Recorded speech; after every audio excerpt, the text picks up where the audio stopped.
Tinaguri ang mabuting asawa si Mia Ferrer. Simple, ngunit palaban. Ang kanyang asawang si Dwayne, isang businessman, ay lihim na nakikipagrelasyon sa sariling sekretarya nitong si Jenica. Maraming beses na sinikap ni Mia na mahuli ang kanyang asawa sa kakatuwang pagbabago pagkatapos ng 1 taon nilang kasal.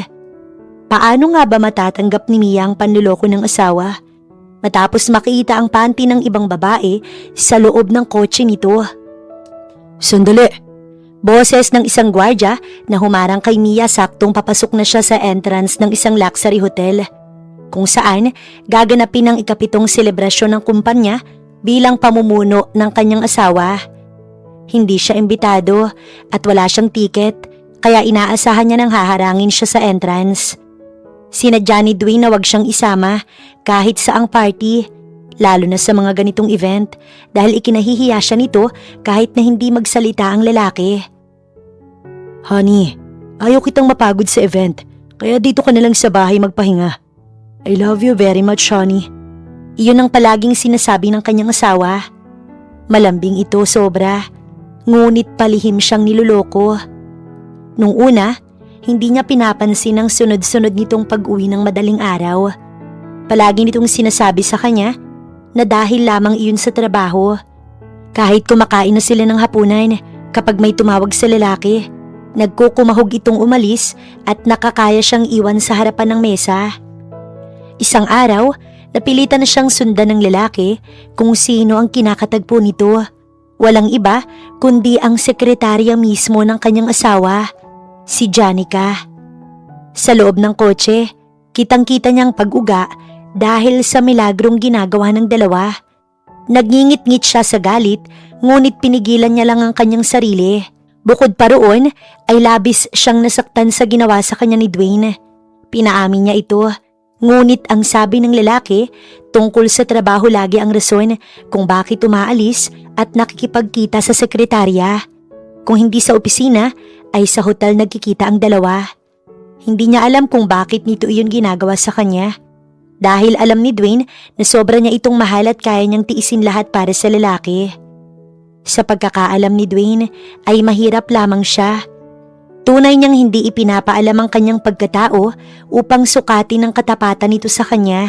Kung mahal nga ba siya ng totoo ni Dwayne katulad ng pagmamahal niya rito.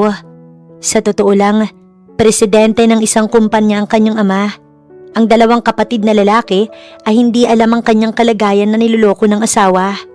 Wala siyang lakas ng loob na sabihin sa pamilya ang nangyayari sa kanya. Umaasa din siyang magbabago si Dwayne at sa huli, siya pa rin ang pipiliin. Anong problema? Tanong niya sa gwardya na humarang sa kanya.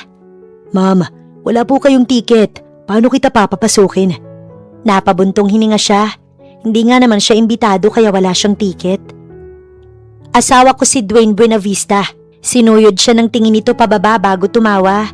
Tawang may pang-iinsulto. Naku ma'am, wala po lugar dito ang mga sinungaling. Kasama na po ni Sir Dwayne ang girlfriend niya sa loob. Sa pagkakaalam namin, wala siyang asawa. Single si Sir Dwayne at hindi pa ikinakasal. Pasensya na ho talaga kayo. Nakadama siya ng habag sa sarili at inis para sa Jenica na yun. Talagang inari na nito ang kanyang asawa. Makikita nito ang gagawin niya sa loob. Ilalampaso niya ito at ipahihiya sa mga bisita. Hetong wedding ring namin ni Dwayne. Maniniwala ka na bang asawa ko siya? Hindi pa rin sumuko si Mia at nagbabaka sakaling papapasukin pa rin ito.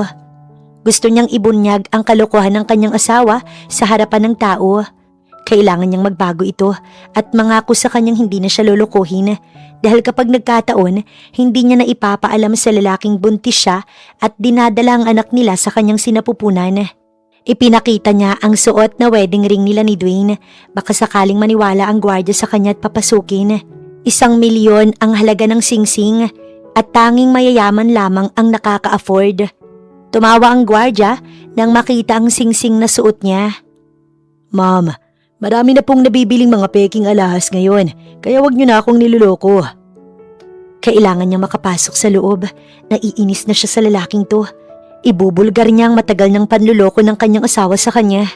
Sa lugar kasi ginaganap ang ika-7 anibersaryo ng Starfall Company na pagmamay-ari ni Mr. Chan Buenavista, ang ama ni Dwayne. Napakadaming bisita at kilala sa buong industriya.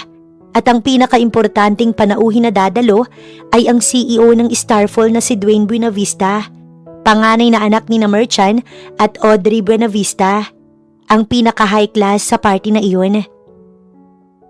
Guard, kasama ko siya. Mula sa kanilang likuran, ang boses isang lalaki. Nagulat siyang hindi sinasadyang mapalingon. Papalapit ang isang matangkad na lalaki. Halatang may sinasabi sa buhay at agad nag-abot ng tiket sa guard. Tiningnan iyon ng lalaki bago siya sinulyapan ng mapanghusga. Parang hindi naniniwala sa kanya. Sir, kung kasama niyo ang babaeng ito, kaano-ano niyo siya? Tanong ng gwardya. Tiningnan muna siya ng lalaki bago marahang hinawakan ng kamay niya. Girlfriend ko siya. Kinabahan siya sa pagsisinungaling nito, pero kung yun lang ang tanging paraan upang makapasok sa loob, sasakyan niya ang pagkukunwari nila. Dahil sa lalaki ay nakapasok nga siya. Salamat sir, tatanawin kong malaking utang na loob ang ginawa mong to. Pagkasabi, tinalikuran na ito ng babae. Naiwan si Lennox na nakangiti at sinundan ng tingin ng babae. Pagkuway may tinawagan. Sir, okay na. Sabi ni Lennox sa kanyang boss. Okay. Pagkasabi, ibinaba na nito ang linya. Si Mia naman pagpasok sa loob ay tahimik sa isang sulok. May kinikimkim na matinding galit para sa sekretarya ng kanyang asawa na si Janica. Naka-abrisyete pa ito sa asawa. Humanda ito sa gagawin niya. Marahan niyang inilabas ang panty na nakita niya sa kotse ni Dwayne. Ngayong gabi, ilalabas niya ang baho ng dalawa. Nang magsimula ang celebration, nagtungo na sa stage si Dwayne upang pasalamatan ang lahat ng mga dumalo. Kasama nito si Janica sa stage. Sanay na sanay talaga ang babae sa tabi ng kanyang asawa at walang pakialam kahit alam nitong kasal na si Dwayne. Kahit ang mga magulang ni Dwayne, kinukonsinti ang anak sa panluloko nito sa kanya. Hindi man lang masabihan na mali ang ginagawa nito. Or maybe, nagsisinungaling din si Dwayne sa ina at ama tungkol sa relasyon nila ni Janica. Baka pinaniwala na tanging trabaho lang ang rason kung bakit magkasama ang dalawa. Natapos ang matagal na talumpati ni Dwayne na hindi natinag si Mia sa kinatatayuan niya. Nakatitig lamang sa dalawang suite na nasa stage. Isang lalaki ang nagtanong sa dalawa kung kailan ikakasal dahil palagi nga naman itong nakikitang magkasama. Wala ring alam ang lahat na ikinasal na si Dwayne dahil tago ang naging kasal nila. Hindi siya magawang iharap sa mga taong nakapalibot dito dahil ikinahihiya siya ng asawa. Ngunit tawa lamang ang naging tugon ni Dwayne sa tanong na yun. Mayaman ang pamilya ni Janica. Kung tutuusin, hindi na nito kailangan pang magtrabaho. Pero may rason kung bakit ito tinanggap ni Dwayne. Yun ay dahil kalaguyo ito ng kanyang asawa. Sa labas ng hotel, pumarada ang isang mamahaling sasakyan kasabay ang dalawa pang kotse mula sa likuran. Bumaba ang lahat at binuksan ang unahang pinto ng kotse kung saan lulan si Nicholas Angeles, ang lalaking kanina lang kausap ni Lennox sa cellphone. Sir, nagsimula na ang event. Sa lubong ng tauhan itong si Lennox, si Nicholas, bukod na may sariling negosyo, ay kasosyo din ito ni Martin Ferrer. Tanyag na negosyante, hindi lang sa Pinas, kundi sa ibang bansa. Ang ama ng babaeng nais niyang protektahan mula sa asawa nitong si Dwayne. Pagpasok sa loob, napansin kaagad ni Dwayne si Nicholas. Magkakilala kasi ang dalawa. Nito lang ay may business proposal si Nico kay Dwayne na nagkakahalaga ng 10 milyon at kapwa makikinabang ang mga ito. Sinalubong ito ni Dwayne at nakipagkamay. Ipinakilala pa nga ito ni Dwayne kay Janica. Kita iyon lahat ni Mia sa di kalayuan na tahimik lamang. Sumisimsim siya ng alak, wala pa ring nakakapansin sa kanya. Sunod na nagsalita sa stage ay ang ama naman ni Dwayne. Ipinagmamalaki nito ang anak sa maayos na pagpapatakbo ng negosyo. Panay ang papuri nito sa anak, maging si Mrs. Buenavista. Si Mia ay tamang hintay lang ng magandang tiyempo para sa kanyang plano. Bibigyan na muna niya ng pagkakataong mag-enjoy si Janica sa tabi ng kanyang asawa bago niya ito ibuko. Maya-maya, tumunog ang kanyang cellphone.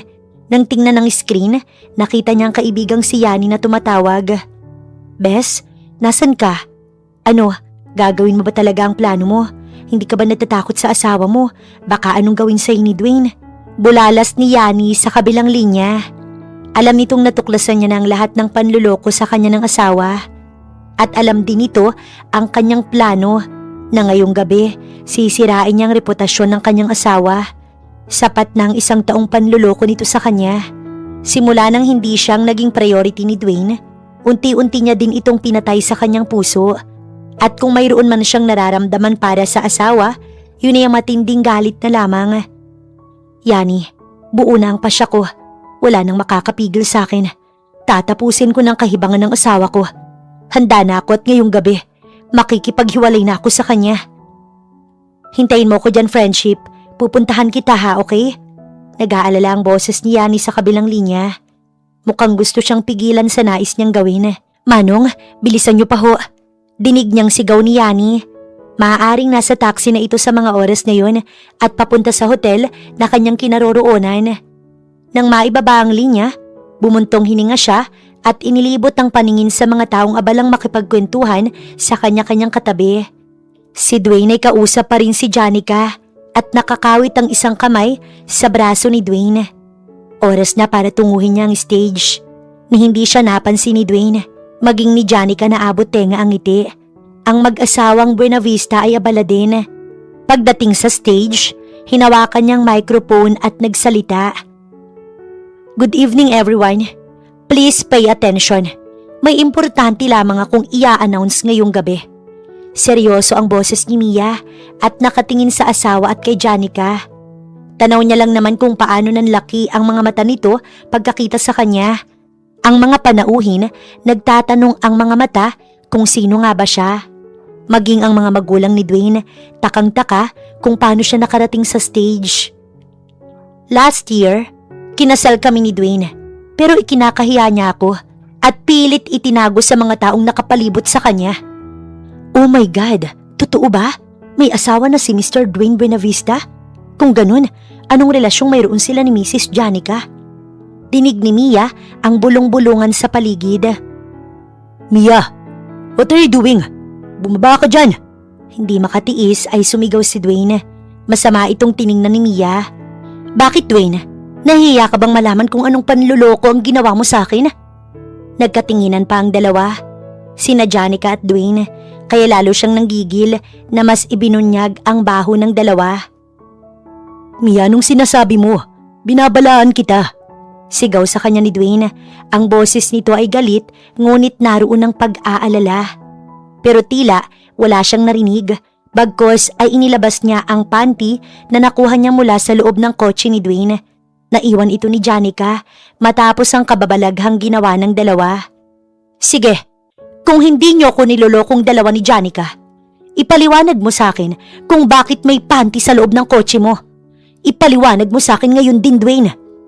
Malakas na sigaw ni Mia habang iwinawagayway ang pulang panty ni Janica. Hindi nakapagsalita si Janica. Dama niya ang nerbiyos at ito ay pinagpawisan. Sa ginawa niya, mas lalong kumuro ang bulong-bulungan. Manluloko pala ang anak ng mga Buenavista. Nakakahiya. Kilalang magagaling pagdating sa negosyo pero may baho palang itinatago. Reaksyon ng ibang naroon, disappointed sa kanyang isiniwalat. Ang mga magulang ni Dwayne ay nagulat din. Hindi akalain na aabot sila sa ganito. Sa sobrang hiya, nagtatakbo palabas si Janica. Mabilis na umakyat sa stage si Dwayne at kinaladkad siya palabas matapos i-announce na tapos na ang party. Bitiwan mo ko, Dwayne. Nakakapandiri ka. Kayo ng kabit mo. Habang kinakaladkad ni Dwayne si Mia, nagpupumiglas naman ng babae. Pag-usapan natin to, Mia. Alam mo bang iskandalong ginawa mo sa loob ng hotel? Sinong nagpapasok sa'yo dito? Sino? Nanggagalaiti si Dwayne sa galit. Mahigpit ang pagkakahawak sa kanya nito na dinala sa labas si Mia malayo sa mga bisita.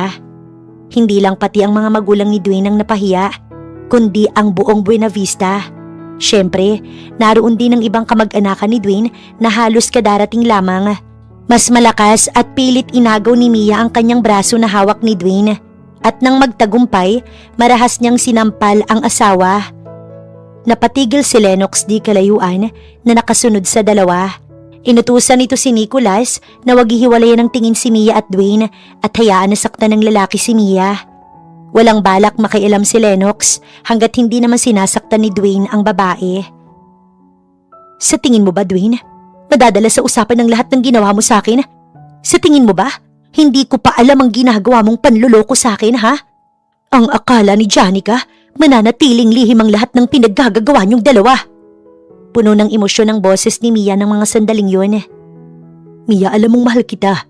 At kung ano man ang mayroon sa amin ni Janica, wala lang yun. Kailangan ko siya sa trabaho. Kailangan ko ang pamilya niya upang mas lalo pang mapalago ang Starfall. Pero sinira mo lahat ng maganda kong plano. Sa huling tinura ni Dwayne, mukhang kasalanan pa niyang ibinulgar niya ang lihim na relasyon ng dalawa. Mapait siyang napangiti. Nasasaktan siya. Parang pinipiga ang kanyang puso. Para siyang sinasakal at halos hindi makahinga sa mga sandaling yun. Siya pa ang lumalabas na mali. Tumangu-tango siya at nangihinang napatingin sa lalaki. Okay, fine. Kasalanan ko na lahat. Maghiwalay na tayo. Hintayin mo na lang ang divorce paper. Ipapadala ko na lang sa'yo. Magpakasawa ka sa kandungan ni Janica. Gigil na gigil niyang sabi bago tumalikod. Saktong huminto ang taxi na sinasakyan ng best friend nitong si Yani. Pagkakita kay Mia na parang walang lakas na naglalakad, mabilis itong bumaba at patakbong nilapitan si Mia. Pero napatigil si Yani nang makitang hinabol ito ng asawang si Dwayne at niyakap ang kanyang kaibigan, humihingi ng tawad.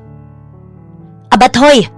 May paduro pa si Yani kay Mia pero may malakas na kamay na pumigil sa kanyang braso. Automatic na napatingala si Yani sa may-ari ng kamay na yon. Magtataray sana siya pero napatigil nang makitang gwapo ang may-ari ng palad na iyon. Parang Korean actor, ang lakas makafall. Huwag mo silang lalapitan. Hayaan mo mag-usap. Mando nito sa kanya na ikinakunot ng noo ni Yani. Napatingin siya sa kamay nitong unti-unting bumibitaw sa kanya. Kapwa sila nakatingin, hindi kalayuan sa mag-asawang hanggang ngayon ay nagtatalo pa rin. Mia, patawarin mo ko. Mahal kita. Hindi ko kayang mawala ka. Hindi ako papayag na iwanan mo ko. Mag-usap tayo sa bahay. Umuwi na tayo, Mia, please. Mahigpit itong yakap ni Dwayne. Umiiyak ang lalaki at nagmamakaawa. Hindi matinag si Mia. Kahit anong pagpupumigla sa asawa, hindi ito makawala. Desidido na si Mia na makipaghiwalay kay Dwayne. Wala na siyang tiwala pa sa lalaki. Bitiwan mo nga ako. Hindi, ayoko. Tatawag ako ng pulis. Okay lang tumawag ka. Kahit ipakulong mo pa ako. Mahal kita, Mia. Ikaw lang at wala ng iba. At isinakay na ni Dwayne ang asawa sa kotse at pinaharurot. Walang magawa si Mia. Kahit anong gawin niya, hindi siya makalabas ng sasakyan. Gagawin lahat ni Dwayne para makabawi kay Mia. Hindi siya papayag na hiwalayan siya nito. Ngayon pa bang alam niya na mayaman ang pamilya ng babae? Anak ito ni Mr. Martin Ferrer. Nito lang ay pina-background check niya si Mia at malaking tulong sa kanya ang pamilya nito. Hindi niya hahayaang mawala sa kanya ang babae. Pagdating sa bahay mula sa kotse ay binuhat ito ni Dwayne. Bitiwan mo ko, Dwayne.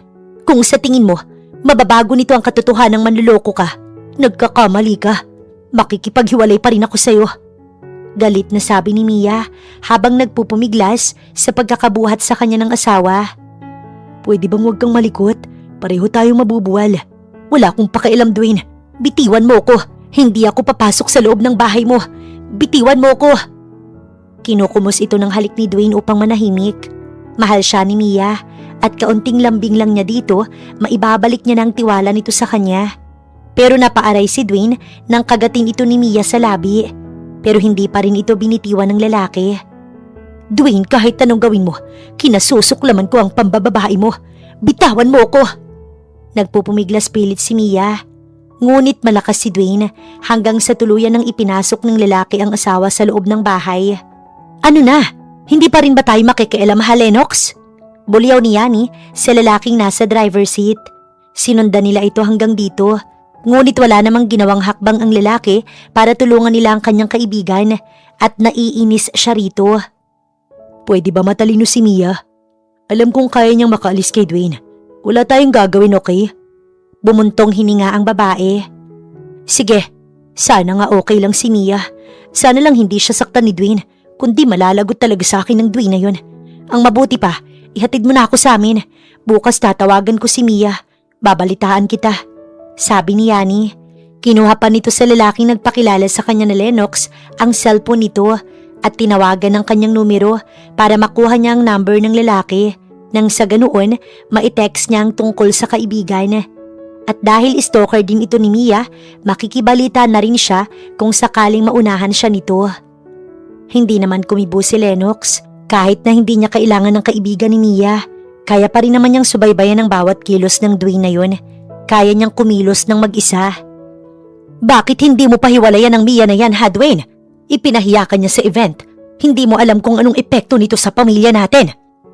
Galit na galit si Mrs. Buenavista nang suguri ng anak kinabukasan sa bahay at mapag-alaman ng naroon pa si Mia. Ma'am, hindi ko siya pwedeng hiwalayan ng ganoon kadali. Siyang sumira ng reputasyon ng pamilya natin. Pwes, siya din ang mag-aayos nito.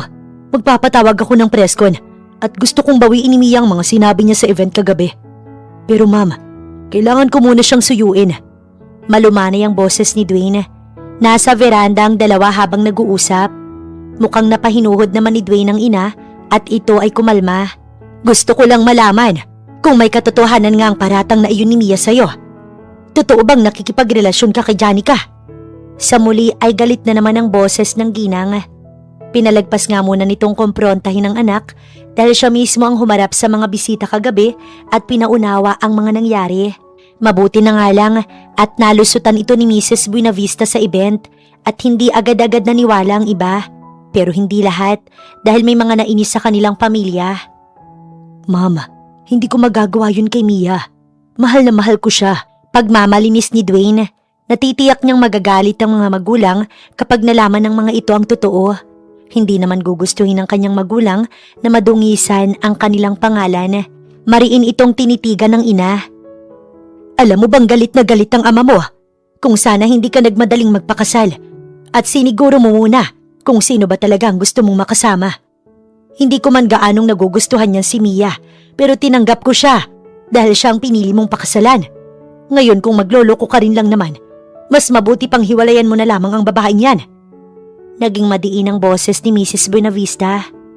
Mabilis na nilambing ni Dwayne ang kanyang ina. Hinilot-hilot nito ang balikat habang pinasasakay sa mga kasinungalingan. Pinaniwalang for business lang ang relasyon nila ni Janica. At mabilis namang nabilog ni Dwayne ang ulo ng kanyang ina.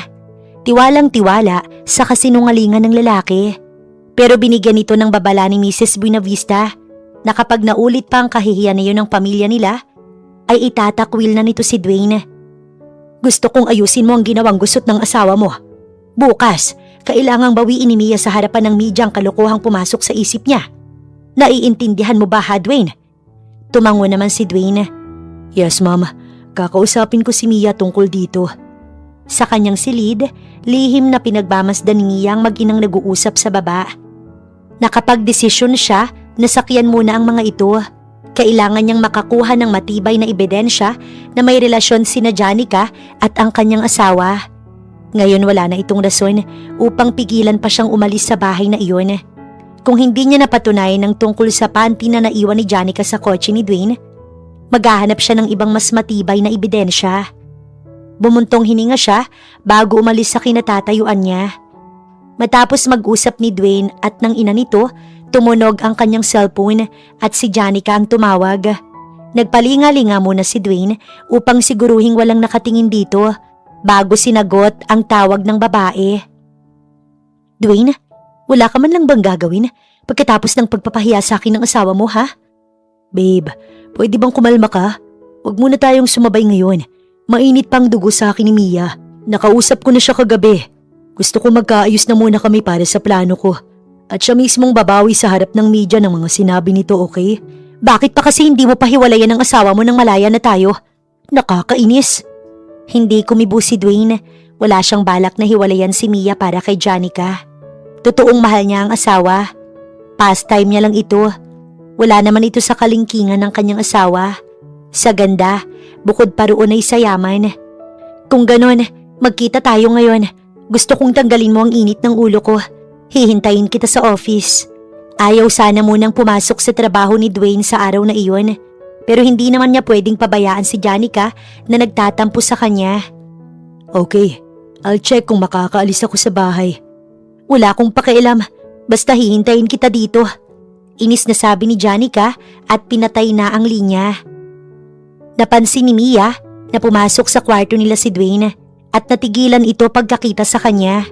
Hindi niya ito pinansin pero pumulupot sa kanyang bewang si Dwayne at hinagkan siya sa pisngi. Nagtatampo ka pa rin ba sa akin, love? Tanong nito ng masuyo. Gumapang ang kamay sa bewang niya pababa sa kanyang balakang hanggang sa kanyang mga hita. Itinulak niya ang asawa at diring-diri itong tiningnan.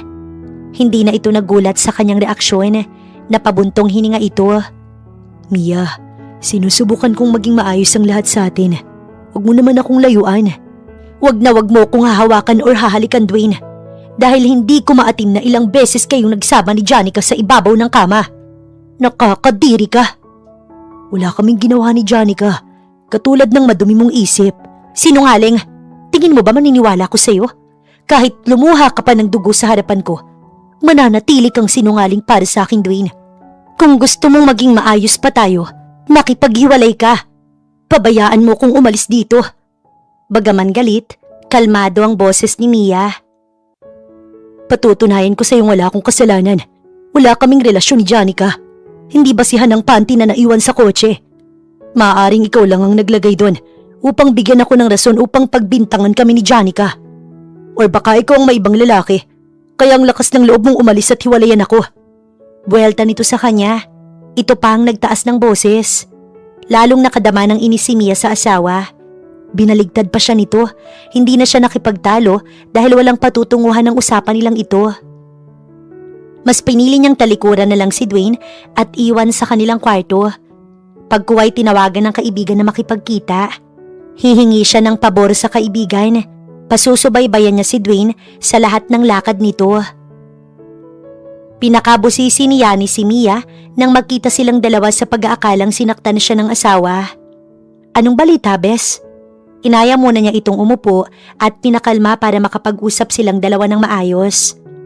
Sa isang park siya nakipagkita sa kaibigan, malapit sa boarding house ng kaibigan. Yani, wala akong matibay na ebidensya na magdidiin kay Dwayne. Binabaliktad niya ako. Ano? Talaga yung asawa mo? Iharap mo siya sa akin at ako ang sasapak sa lalaking yon. Gigil na naikuyom ni Yani ang magkabilang kamao. Hinawakan ito ni Mia sa kamay upang kumalma. Alam niya kung gaano siya nito kamahal bilang kaibigan. Kailangan ko ng tulong mo, Bes. Huwag mo sana akong tanggihan. Alam kong doble ingat na sa akin ngayon si Dwayne at hindi na siya magpapahuli sa kalokohan niya. Oo naman, sabihin mo lang sa akin kung anong gagawin ko. Alam mo namang matagal ko nang gustong hiwalayan mo na yung Dwayne na yan. Ayaw mong maniwala kasi sa akin eh. Bakit kasi sa kanya ka pa nagpakasal? Mahal ko siya, Yani. Malungkot na wika ni Mia. Namumulang magkabila ang mata ni Mia. May namuong luha. Ang boses nito ay nabasag. Pero mahal ka ba niya? Nang magpakasal si Mia kay Dwayne noon, akala ni Yani magiging masaya na talaga ang best friend. Pero akala niya lang yun dahil wala pang isang taon nakita niyang may ibang kasamang babae si Dwayne. Galing pa sa hotel ang dalawa. Nang sabihin niya kay Mia ay tumawa lang ito dahil ang babaeng iyon ay sekretarya pala ng asawa at may business meeting sa hotel. Kaya binaliwala niya lang yun hanggang sa muli nakita na naman niyang magkasama ang dalawa sa restaurant at sweet na kumakain. Nagsusubuan pa ang dalawa. Kinuhanan pa niya ng picture at pinadala kay Mia. Doon na ito naghinala kaya dalawa na silang sinundan kung saan ang dalawa. Isang linggong nasa business trip sina Janica at Dwayne. Nag-disguise pa sila upang mahuli ang mga ito at doon lang naging klaro kay Mia ang lahat. Naging masakit para sa babae na tanggapin ang panluloko ng asawa, kaya nagdesisyon itong hiwalayan. Umiling si Mia sa tanong ng kaibigan. Masakit ang katotohanang hindi naman yata siya minahal ni Dwayne, kundi pinaglaruan lang nito ang kanyang puso. At hindi na rin niya kailangang malaman na buntis ako. Mariing saad ni Mia. Nandilat si Yani. Buntis ka? Kailan pa? 1 buwan na. Kaya nga gusto ko na siyang hiwalayan bago niya pa malaman, kaya tulungan mo ko, Yani. Kailangan na makakuha ko ng ebidensya kay Dwayne at Janica. Nag-iisip na tumingin sa kanya ang kaibigan. May naisip akong paraan. Maya-maya ay saad nito. Ano naman yun? Interesadong tanong ni Mia. Ngumiti lang ito't sinabing babalitaan na lang siya kung ano ang plano nito na makakatulong sa kanya. At dahil may tiwala siya sa kaibigan, ay maghihintay siya. Ilang sandali pa silang nag-usap bago naghiwalay. Si Yani agad na tinawagan si Lennox. Sakto naman sa mga sandaling yon, kausap ni Lennox si Nicholas, ang boss nito. Nasa opisina ito ng lalaki at as usual, si Mia ang kanilang topic. Sir, buntis si Mia. Heto ang results. Pagbabalita ni Lennox kay Nicholas. 1 linggo nang nakalipas nang makita ni Lennox na galing sa hospital ang babaeng pinasusundan ni Nicholas. Minamanmanan ito hanggang sa paglabas ng babae. Tsaka siya nag-usisa sa loob ng hospital at doon niya nalaman na buntis si Mia. At kanina, bumalik siya sa hospital para kunin ang hininging kopya ng results sa check-up ni Mia at maibigay kay Nicholas. Bahagyang napangiti si Nicholas matapos malaman na nagdadalang tao si Mia. Nanariwa sa kanya ang isang alaala. Buwan pa lamang ang nakalilipas nang mabalita ang nasa resort ang mag-asawa. Alam ni Nicholas na hindi si Mia ang rason kung bakit nag-aya ang asawa nito sa isang resort, kundi ang kalaguyo nitong si Janica. At hindi nga siya nagkamali. Nilasing ng husto ni Dwayne si Mia para kapag nakatulog ang asawa nito, may pagkakataon ang dalawang manloko. Lasing si Mia nang tunguhin niya sa bar, malapit sa hotel na pinagdalhan ng asawa. Iwala itong kamalay-malay na siya ang kasama nang dalhin niya sa kwarto ng mag-asawa. Gigil na gigil siya kay Dwayne ng mga sandaling yon at nangakong aagawin si Mia. Isinusumpa niya yon. Matapos ihatid sa kwarto ang babae, akma na sanang iiwan nang mangunyapit ito sa kanyang leeg at idikit sa kanyang labi. Hindi na napigilan ni Nicholas ang kanyang sarili at inangkin si Mia na tila ba pagmamay-ari niya. At ngayon, nasisiguro niya na ang dinadala ng babae ay ang anak niya. Good. Ngayon si Dwayne naman ang sundan mo. Gusto kong makakuha ka ng ebidensya para tuluyan ang maghiwalay ang dalawa. Utos ni Nico kay Lennox. Yes, sir. Napakunot noo pa si Nicholas nang marinig ang kanina pang nagre-ring na cellphone ni Lennox pero hindi namang magawang sagutin ng lalaki. Sagutin mo na. Baka importante yan. Sige, sir. Salamat. Tumayo na si Lennox at lumabas sa opisina ni Nicholas bago sinagot ang makulit na tumatawag sa kanyang cellphone. Siguraduhin mong importante ang sadya mo sa akin, Yani. Medyo suplado ang bungad ni Lennox. Bakit bang tagal mong sumagot, ha? May kadate ka, no? May ibang babae kang kateks? Wala ka na doon. Ano bang sadya mo? Magkita tayo. May hihilingin akong pabor sa'yo. Nagbago ang boses ni Yani. May kahalong pakiusap. May masama kang plano sa akin, wag na. Alam mo, nakakainis ka. Tungkol to kay Mia. Diba sinabi mo magtulungan tayo? Eto na yun. Wala akong sinabi. Tsaka may trabaho pa ako. Basta magkita tayo. Puntahan mo ko ngayon. Matapos sabihin ang address na kinaroroonan ni Yani, agad itong pinatayan ng cellphone para hindi na makaangal. Napasimangot si Lennox. Pambihira. Salamat ka, kaibigan ka ni Mia. Galit na bulong ni Lennox bago tinungo ang kanyang sasakyan at pinaharurot upang tunguhin ang kinaroroonan ni Yani. Pakiramdam niya ngayon, dalawa ang kanyang amo. Sa opisina, pagpasok pa lamang ni Dwayne, sumalubong na kaagad si Janica. Yumakap at humalik, sabik na sabik kay Dwayne. Si Dwayne naman, pilit pinipigilan si Janica, pero hindi maawat ang babae. Hanggang sa gumapang na rin ang init sa katawan ng lalaki at nagpatupok sa apoy na sinimulan ng babae hanggang sa binuhat ito ng lalaki. Gumanti ng halik, mas mapusok, marahas, isinandal sa pader ang babae. Nang magsawa ay inhiga sa malapad na mesa at doon nagsalo ang dalawa sa makasalanang sandali.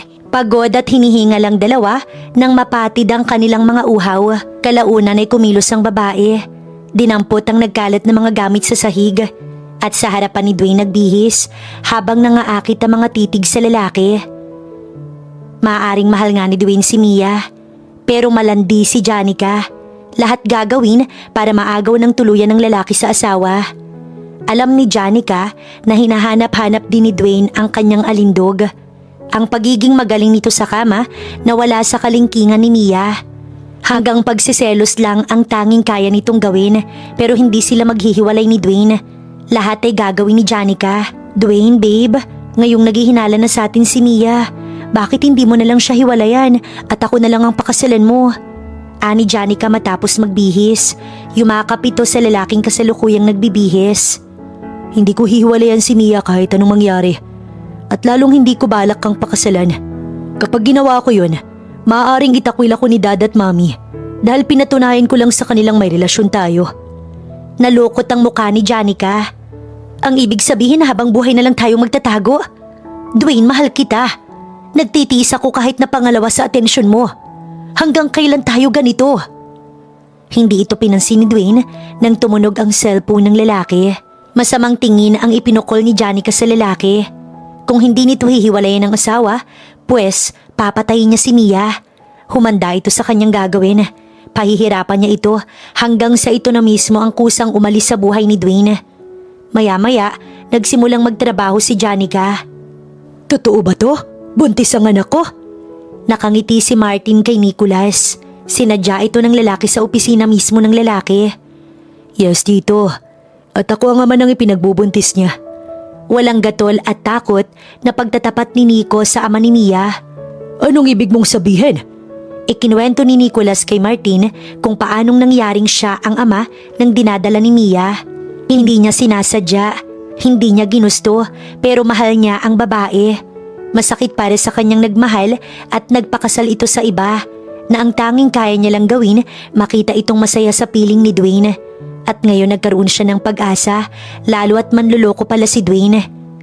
Kung ganoon, gumawa ka ng paraan upang mapaghiwalay ang dalawa. Matigas ang boses ni Martin.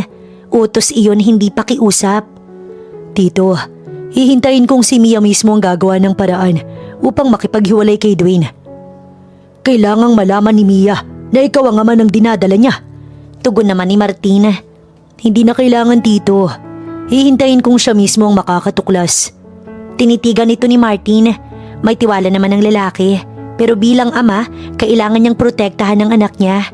Magpapadala siya ng tao na magbabantay kay Mia oras na malaman ni Dwayne na si Nicholas ang ama ng kanyang apo. Hindi nito magagalaw si Mia. Kinahapunan, may sorpresa si Dwayne kay Mia. Nagpa-reserve ito ng dinner sa isang mamahaling restaurant bilang pambawi sa kanyang mga kasalanan. Pero si Mia wala sa mood sa mga sandaling yun at nagsusuka na may kasamang hilo.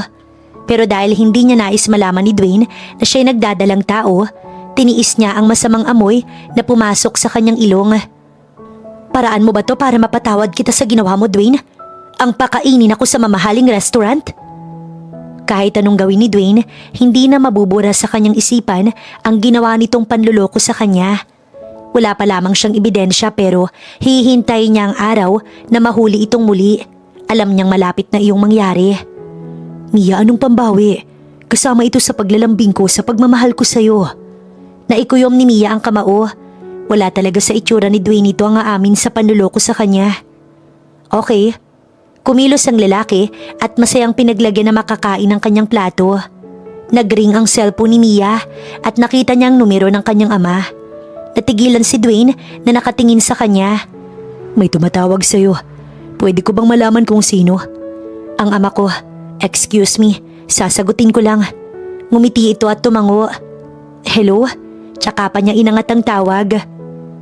Nagpahanda ng dinner ang mami mo. Hihintayin ka namin sa bahay. Bungad ng kanyang ama na agad na pinutol ang linya. Napabuntong hininga siya at sumulyap sa asawa. Panigurado na siyang alam na ng mga magulang ang nangyari. Nabalitaan na rin marahil ng mga ito ang panluloko sa kanya ni Dwayne. Anak, bakit sa dami ng lalaki? Bakit si Dwayne pa? Naalala niyang tanong ng kanyang mga magulang. Mom, Dad, mahal ko si Dwayne. Kung ayaw niyo sa kanya kahit itakwil niyo ko bilang anak niyo, wala akong pakialam. Nakadama ng pagsisisi si Mia sa kanyang naging desisyon noon na pakasalan si Dwayne. Totoo ngang nasa huli ang pagsisisi. Nang maibaba ang cellphone, hinawakan siya ni Dwayne sa kamay. May importante lang akong pupuntahan, tsaka na tayo mag-dinner. Pasensya ka na, Dwayne. Mia, ihahatid na kita. Humabol si Dwayne. Hindi na kailangan, kaya ko nang mag-isa. Naiinis na lang na sinundan ito ni Dwayne ng tingin. Hindi siya titigil hanggat hindi nakukuha ang loob ni Mia. Gagawin niya lahat, maibalik lamang ang dating Mia na siyang nagkakandara pa sa kanya. Pagbaba ni Mia sa kanyang sinasakyang taxi, sa harapan ng malawak nilang gate, sakto namang pagparada ng isa pang kotse. Tulala siyang nakatingin habang inaabang ang bumaba ang lula nito. Bahagya siyang napanganga pagkakita sa lalaking naka-neutral color button-down shirt, pero kapansin-pansin ang tikas ng katawan at hugis ng mukha nito. Tila pamilyar sa kanya, hindi nga lang matandaan kung saan ito nakita. Kumunot ang noo niya nang magtama ang kanilang tingin at ngitian siya nito. Saktong nakababa na ang lalaki sa kotse at ngayon palapit sa kanya. May matiim na titig. May mapanuring mga mata na bumagay sa makapal nitong kilay. Hi, I'm Nicholas Angeles. Nice to meet you, Mia. Kusa nitong inabot ang kanyang palad upang makipagkamay, gayong hindi pa naman siya nakikipagkilala. Napakislot siya habang nananatiling tulala pa rin sa lalaki. Kahit ang amoy nito, parang pamilyar sa kanya. Saan niya ba nakasama ang lalaking to? Senyorita Mia, inaantay na po kayong dalawa ni Sir Nico ng mami at daddy mo. Bumukas ang gate at iniluwa doon ang maid nilang si Adele. Nakangiti pa sa kanilang dalawa. Kung ganoon, kilala din ito ang Nicholas na to. At ano daw? Sir Nico? Okay, tugon niya na lang at hinayaang mauna ang lalaki sa loob bago pa simpleng kinausap si Adele. Bakit inimbitahan ni na mami at daddy ang lalaking yun? Nako, senyorita, si Sir Nico po, business partner ni Don Martin. Mga 3 beses ko na siyang nakikita dito sa loob ng bahay. At close din po siya ng dalawa ninyong kapatid. Nakangiti nitong tugon. Kung ganoon, close nga ito sa kanyang pamilya. Napabuntong hininga siya at pumasok na sa loob. Nagulat din pagkakita sa kanyang dalawang kapatid dahil naroon din pala ang mga ito. Halatang inaantay siya sa loob na tila siya na lang ang kulang. Agad siyang niyakap ng ina na tila ba kay tagal niyang nawalay. Tinanong pa kung sinaktan ba siya ni Dwayne, pero iling lamang ang kanyang naging tugon. Pakiramdam niya, pagtutulungan siya ng mga ito. Nabalitaan namin ang nangyari sa event ng Starfall Company. Boses ng kanyang ama. Nasa harapan na sila ng malawak na mesa. Puno ng masasarap na pagkain, ngunit katulad sa restaurant, wala siyang ganang kumain. Naduduwal siya sa amoy ng ulam, kahit ang usok ng sabaw na nalalanghap niya, gustong bumaliktad ng kanyang sikmura. Katapat niya ang kanyang ina, ang dalawang kapatid na sa kabisera. Ang kanyang ama at ang katabi niya ay ang lalaki ngayon lang nakilala, pero halatang close sa kanyang pamilya. Hindi na siya nagulat sa sinabi ng kanyang ama. Alam niyang kumalat ang balitang iyon tungkol sa panluloko sa kanya ni Jenica at Dwayne na hindi naman pinaniwalaan ng lahat. Ang iba yun mas naniwala pa rin sa mga Buena Vista. Hindi siya nakasagot. Bakit hinayaan mong gawin sa ito ni Dwayne, Mia? Ang kuya rinanti niyang nagtanong, bahagyang galit ang boses. Hindi sa kanya, kundi batid ni Mia na kay Dwayne. Anak, maawa ka sa sarili mo. Makipaghiwalay ka na sa lalaking yon kung niloloko ka rin lang naman niya. Sumabad ang nag-aalalang ina. Mangyak-yak rin ito. Ma'am, Dad, Kuya Rinante, pwede po bang hayaan niyo akong magdesisyon sa gusot na pinasok ko? Kung inimbitahan niyo lang akong mag-dinner dito para sumbatan at pagalitan, mabuti pang umalis na lang ako. May tampo ang boses ni Mia sa mga ito nang tumayo mula sa kinauupuan niya. Pinagsisisihan niya na ang lahat ng desisyong piliin si Dwayne. Pero hindi ganoon kadaling magdesisyon na ito ay hiwalayan niya. Ayaw niyang masira ang pangalan ng pamilyang Ferrer dahil lang sa pagiging sutil niya. Pero bago pa man siya makaalis sa harapan ng mesa, mabilis na siyang napigilan sa pulsuhan ng lalaking katabi niya. Natigilan siya at napatingin sa lalaki. Pagkatapos ay lumipat sa palad na nasa kanyang kamay. Tita, tito, tama po si Mia. Hayaan po natin siyang magdesisyon para sa kanyang sarili. Nasa tamang edad na siya at alam niya na ang tama at mali. Sabi ng baritonong boses nito. Babawiin sana niya ang kamay pero napanatag ang kanyang loob dahil kakampi niya ito. Nico was right. Alam kong gusto nang hiwalayan ni Mia si Dwayne at naghahanap lamang siya ng ebidensya. The right thing for us to do is to support her in all her decisions. Tsaka pa nagsalita ang isa pang kapatid niyang si Kuya Daniel. Salamat naman at kakampi niya rin ito. Although alam niyang nag-aalala lamang ang kanyang ina't ama, maging ang isa pang kapatid, subalit gusto niya lang namang malaman ng mga ito na kaya niyang ayusin ang gulong nilikha niya. Okay, mabuti pa kumain na tayo. Let's change topic. Sabi na lamang ng kanyang ama at wala nang magawa sa kagustuhan ng bunsong anak. At nagsimula na ngang kumain ng mga ito. Nang magsimulang kumain, pinaglagyan pa ito ni Nicholas ng pagkain sa kanyang plato. Bagay na napansin ng mga tao sa kanilang paligid. About sa business ang kasalukuyang topic ng lahat at deadma siya. Mula noon, wala pa naman siyang hilig sa negosyo. Iba ang kanyang hilig, ang mag-design. Kaya nga iyon ang kursong tinapos niya. Pero dahil walang sariling kapital, hindi niya masimulan ang pangarap. After makagraduate ng college, sinabi niya sa kanyang sarili na hindi aasa sa kanyang mga magulang. Gusto niyang maka-earn ng pera mula sa sariling pagod. Pero paano siya magtatrabaho ngayong nagdadalang tao siya? Are you okay? Maya-maya nag-aalalang tanong ni Nicholas sa kanya nang sumubo ng pagkain ay bigla siyang naduwal kaya nagtatakbo patungo sa lababo upang doon niya ilabas ang masamang nakain na inayawan ng kanyang anak sa sinapupunan. Nagkatinginan ang mga naiwan sa mesa. Tingin ko, mabilis na sinundan si Mia sa lababo na may pag-aalala para sa babae. Hindi na nito na itago ang nararamdaman para kay Mia. Ang ginang ay napatayo na. May paghihinala sa biglang pagsusuka ng anak niya. Lalo na nang mawalan ito ng malay matapos magduwal at nakailang hakbang pa lamang mula sa lababo. Mabuti na lang at naging maagap si Nico at nasalo ang babae. Doon nagsisigaw ang ginang. Dahil nawalan ng malay si Mia, nagpatawag kaagad ng doktor ang nag-aalalang ina nito. Doon nila natuklasan na nagdadalang tao ang babae. Martin, nag-aalala ko sa anak mo. Paano niya hihiwalayan si Dwayne kung nagdadalang tao siya? Wika ni Mrs. Ferrer sa asawa nang makaalis ang doktor na nag-check up kay Mia. Nasa sala ang magpamilya. Maliban kay Nicholas na nagpaiwan sa kwarto ni Mia. Siguro, kailangang malaman ni Mia ang katotohanan na si Nicholas ang ama ng kanyang dinadala. Baliwalang sabi ni Martin. Ano? Sabay-sabay na nagulat ang mga naroon, sina Rinante at Daniel, maging si Mrs. Ferrer. Anong ibig mong sabihin, Martin, na nagloloko din ang anak natin? Nag-aalala na muli si Claire na ina ni Mia. Dad, seryoso ba kayo? Si Nicholas ang ama ng pinagbubuntis ni Mia. Paano nangyari yun? Bagaman hindi lingid sa pamilya ni Mia, na noon pa man may pagtingin na si Nico kay Mia, subalit hindi pa rin makapaniwala ang lahat na magagawang magloko ni Mia at umakto na parang walang alam sa nangyayari.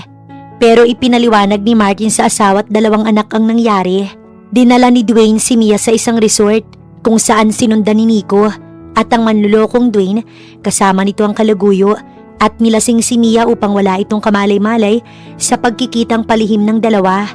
Nang malaman ni Rinante at Daniel ang pangyayaring yon, ay naisa ng suguri ng dalawa si Dwayne pero pinigilan ito ni Martin. Si Mia na ang bahalang lumutas sa problema nilang mag-asawa. Kaya niya na ang sarili niya. May tiwalang wika ni Martin sa dalawang anak na lalaki. Hindi kasi katutuwa ni Mia kung malalaman nito isa man sa kanilang may makialam. Kung ganoon, tama kayo, Dad. Kailangang malaman ni Mia na si Nicholas ang ama ng pinagbubuntis niya. Sabi na lang ni Daniel, sinang-ayunan naman ng isa pang kapatid ni Mia. Si Nicholas na ang bahalang magsabi kay Mia ng tungkol dyan. Wala na tayong pakialam. Malalaki na sila. Wika ni Mr. Ferrer. Sa loob ng kwarto, mabilis na napabalikwas ng bangon si Mia pagkagising. Naalala niya kaninang nawalan siya ng malay matapos makaramdam ng pagkahilo. Akmasa ng tatayo nang may palad na pumigil sa kanyang braso. Nalingunan niya si Nicholas. Nagtatakang tiningnan niya ito sa mga mata. Anong ginagawa mo dito? Mabilis na umiwas si Mia. Buntis ka, Mia. Alam ko. At ako ang ama. Nagpantig ang pandinig ni Mia at nanlaki ang mga mata.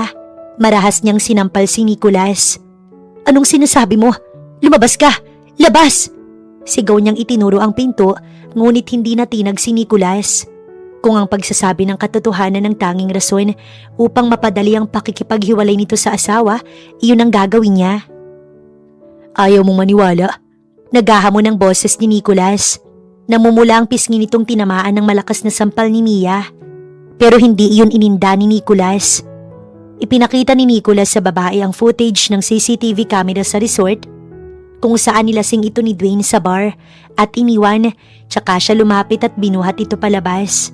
Sa ikalawang video, makikitang buhat ni Nicholas si Mia papasok ng hotel at halos 4 na oras bago ito lumabas ng silid. Nanlalaki ang mga mata ni Mia na tumitig kay Nicholas. Biglang nanariwa sa kanyang alaala ang nangyari. Ikaw ang lalaking yun?" Basag ang boses ni Mia. Halos manginig siya sa nalaman. Kaya pala pamilyar sa kanyang scent ni Nicholas dahil minsan niya na itong nakasama. "Yes, Mia, ako nga. Wala naman sana akong gagawin sa'yo. Ihahatid lang kita sa kwarto. Pero pinigilan mo ko at ikaw ang unang humalik sa akin." "Tama na. Lumabas ka sa kwarto ko, labas!"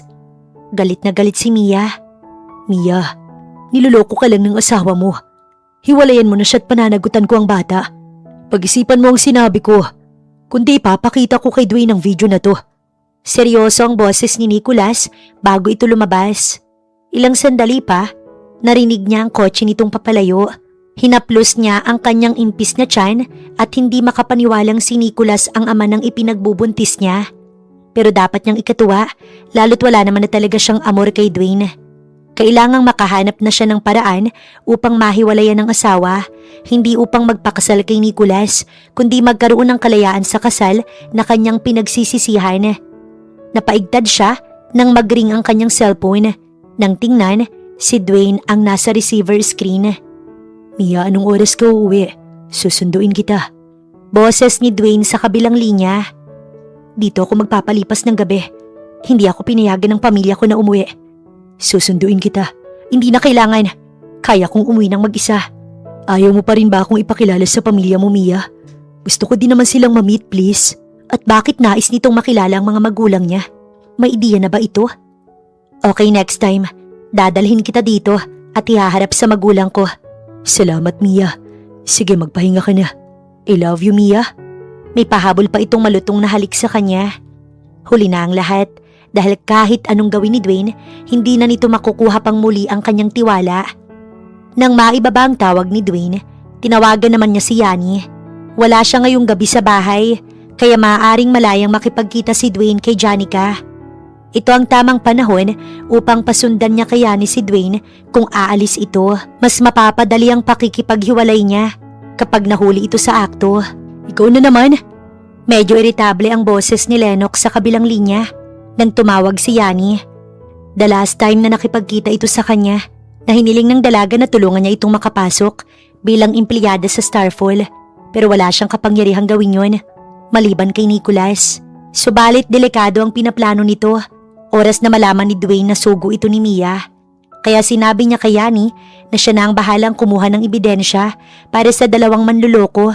Tutal naman, yun din ang utos sa kanya ni Nico. "Lennox, busy ka ba?" Tanong nito sa kabilang linya.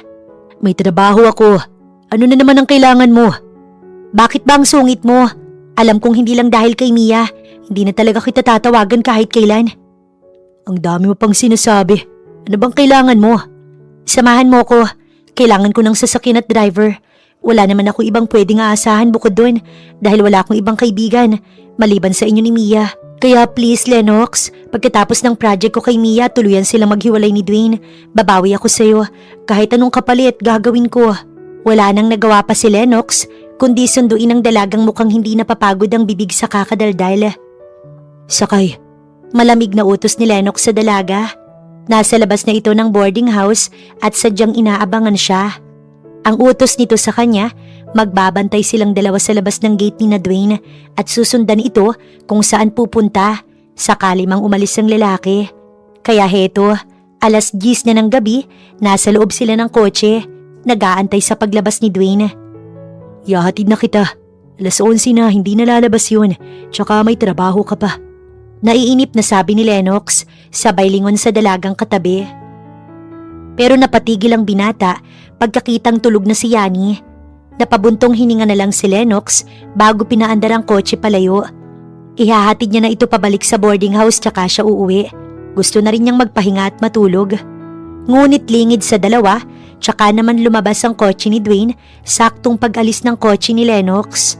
Dahil wala ang asawa, malayang nakipagkita si Dwayne kay Janica sa isang hotel kung saan kanina pa nag-aantay ang dalaga.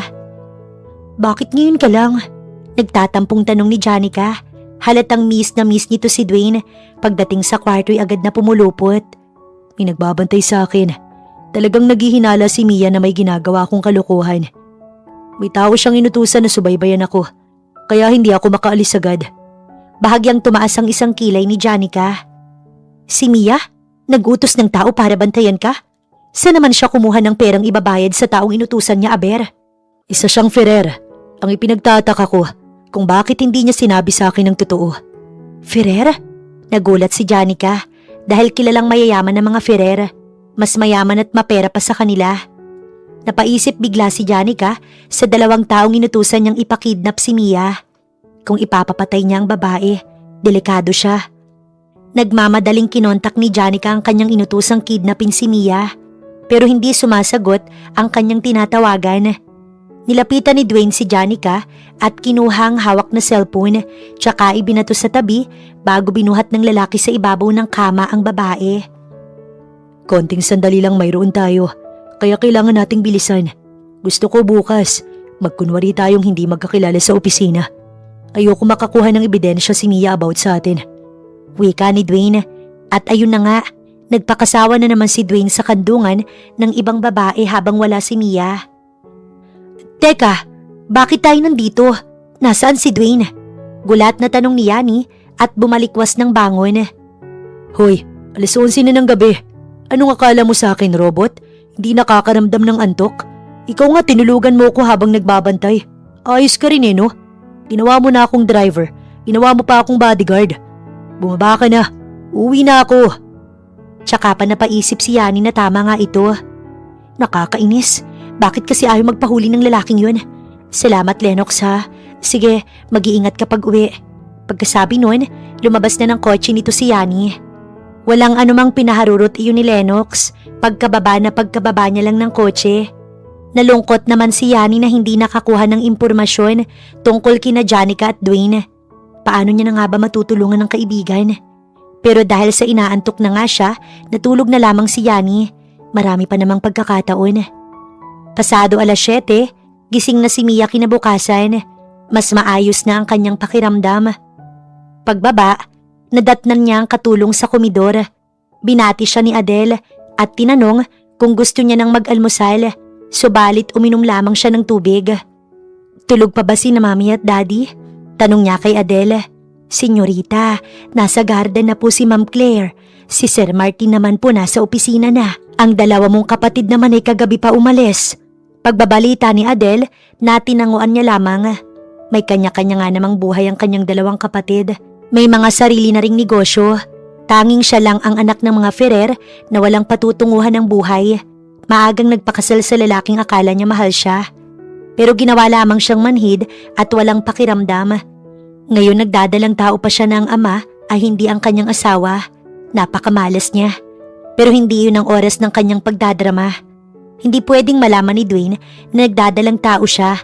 Baka mas lalong hindi na siya magkaroon pa ng pagkakataon na hiwalayan ng lalaki. Anak, nakapag-usap na ba kayo ni Nicholas kagabi? Sa garden, sinalubong siya ng kanyang ina. Tumango siya rito. Hindi kita pangungunahan anak. Ayoko din pang himasukan ng sarili mong desisyon. But Nicholas much better than Dwayne. Mukhang gusto ng kanyang pamilya si Nicholas. Gusto niyang mag-usisa tungkol sa lalaki. Ngunit pinigilan niya ang sarili. Sa halip, nagpaalam na siya sa kanyang ina. Tinanggihan ng offer na ihatid ng driver. Ni magdala ng sasakyan, ayaw niya. Mas pinili niyang mag-taxi. Pero ilang sandali pa lang habang nag-aabang ng taxi si Mia, ay bigla na lamang may kotseng tumigil sa harapan at 2 lalaki ang dumukot rito. Pilit na nagpumigla si Mia sa dalawang kidnappers na kumaladkad sa kanya patungo sa loob ng sasakyan. Subalit may kung anong inispray sa mukha ng babae na ikinawalan ng malay nito. Unti-unti, nayukyuk na lang si Mia sa upuan na walang malay. Si Mrs. Ferrer naman ay tila namamalikmata nang matanaw sa labas na nakabukas na gate ang anak na para bang may kumidnap rito. Lumabas pa nga ang ginang matapos itanong sa gwardya kung napansin ba nito si Mia. Ngunit sinabi ng guard na hindi dahil abala rin ito. Sinubukan ni Mrs. Ferrer na tawagan si Mia. Ngunit kinutuban siya nang ilang sandali nang lumipas, wala pa ring sumasagot sa kanyang tawag. Sa pag-aalala, tinawagan na nito ang asawa. "Anong sabi mo, Claire? May kumidnap kay Mia." Gulat na napatayo si Mr. Ferrer sa kanyang kinauupuan. "Hindi ako sure, pero namalikmata ako. Hindi niya sinasagot ang tawag ko. Halos kaalis niya lang dito sa bahay." Mababakas ang nag-aalalang boses ni Mrs. Ferrer. "Sino naman ang gagawa nito sa anak natin, Claire?" "Ewan ko, baka kalaban mo sa negosyo. Hanapin mo siya, Martin. Baka mapano ang anak at ang ating apo." Nakadama na rin ng pag-aalala si Martin kaya nagpaalam na muna sa asawa upang mag-utos sa kanyang mga tao na hanapin si Mia. Pinakilos na kaagad ni Martin ang kanyang mga tauhan bago tinawagan si Nicholas. Sakto naman sa mga oras na yon, nasa opisina si Nico nang makatanggap ng tawag mula kay Mr. Ferrer. Nang sabihing may kumidnap kay Mia, mabilis na tinawagan ni Nico si Lennox. Tulog pa nga ang binata sa mga oras na yon dahil napuyat sa nagdaang gabi. Subalit napabalikwas ng bangon pagkarinig sa kinidnap na si Mia. Habang nagbibihis, tinawagan naman ni Lennox si Yani na ngayon papasok na sana sa trabaho. Pero katulad ni Lennox, nagulat din ito. Agad nag-usap ang dalawang magkita upang pag-usapan kung sino nga ba ang may kagagawan sa pagpapakidnap kay Mia. Walang ideya si Mr. Ferrer kung sino ang nagpakidnap sa kanyang nag-iisang anak na babae. Oras na may masamang mangyari sa anak at apo niya, hindi siya papayag na hindi magdusa ang gumawa nito. Sisiguraduhin niya iyon. Samantala si Nicholas naman, kinansila lahat ng kanyang meeting sa araw na iyon upang kumilos sa paghahanap sa babaeng mahal. Iniisip niyang si Dwayne ang may pakana kung bakit kinidnap si Mia. Alam niyang ang masama nitong balak at kapag nasiguro niyang may masamang mangyari sa kanyang mag-ina, ililibing niya itong buhay. Habang mabilis na pinatatakbo ang sasakyan ng mga kidnappers, tinawagan ng isang lalaki ang kanyang amo na si Janica. Tulog pa ang babae at katabi si Dwayne sa hotel. Narinig ni Dwayne ang pagring ng cellphone ni Janica kaya nagising ang lalaki. "Babe, may tumatawag sa'yo." Mahinang tinapik ni Dwayne ang babaeng nakayakap pa sa kanya. Pilit idinilat ang mga mata at napabalikwas ng bangon ng lalaki. Pagkakitang mataas na ang araw, baka sa mga oras na yun, nakauwi na ang kanyang asawa at maghinala na naman sa kanya. Mabilis na nagbihis si Dwayne at lumabas ng hotel. Iniwan niyang tulog na tulog pa si Janica. Hindi na siya dadaan sa bahay. Tsak na naroon ang asawa. Bakit ba hindi niya namalayan ang oras? Mabilis niyang pinaharurot ang kanyang sasakyan at dumiretso na ng opisina. Si Janica, nanatiling tulog na hindi pa rin magising sa tauhang kanina pa tumatawag. Itinali ng kidnappers ang dalawang kamay ni Mia maging ang mga paa, kaya nagising itong ngalay na ngalay sa kanyang ayos. Nang idilat ang kanyang mga mata, dalawang lalaki ang kanyang nabungaran. "Sino kayo? Anong kailangan nyo?" Bulalas ni Mia na may halong takot, hindi para sa kanyang sarili, kundi para sa kanyang anak na nasa sinapupunan. Malakas ang boses. "Relax, wala pa kaming gagawin sa'yo hanggat walang utos ng aming boss." "Sinong boss? Si Dwayne ba?" Pinagbintangan pa niya ang kanyang asawa. Maaring ito ang nais magpatahimik sa kanya. Pero bakit ganoon? Pwede naman siyang hiwalayan. Sa halip na sagutin ang kanyang tanong ng mga kidnappers, ay tinawanan siya ng dalawa. Magkabilaan ang nakabantay sa kanya. Napapagitnaan na siya. Ang isa naman ay nasa driver's seat. "Marami akong pera. Kaya kong higitan ng perang ibinayad sa inyo ng boss nyo.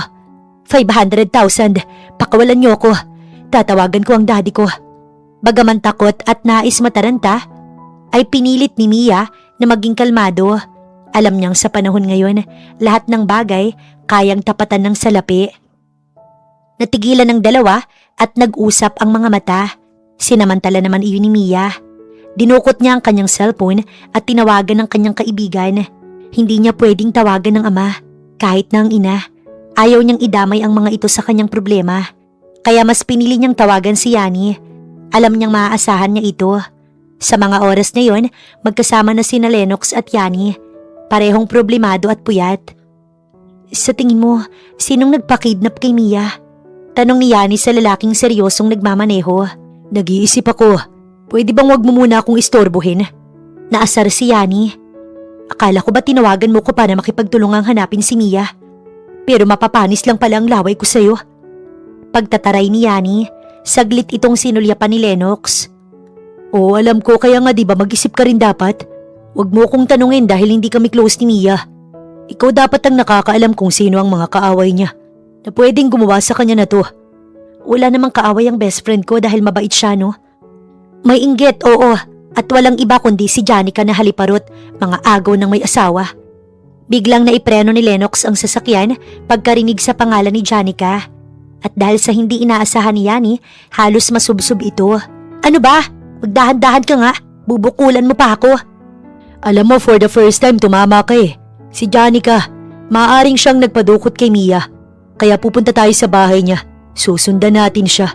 Pagkasabi noon, pinaharurot ni Lennox ang sasakyan. Hindi pa man nakaka-recover si Yani, halos mahilo siya nang mag-U-turn bigla ang lalaki. Inis na inis si Yani, pero napatigil nang mag-ring ang kanyang cellphone at nang tingnan, napamulagat pagkakita sa tumatawag na kaibigan. Mabilis na bumaba si Nicholas sa kanyang sasakyan pagkakita sa lalaking inaabangan niya kanina pa sa harap ng gusali nito. Mr. Buenavista, tawag niya sa lalaki.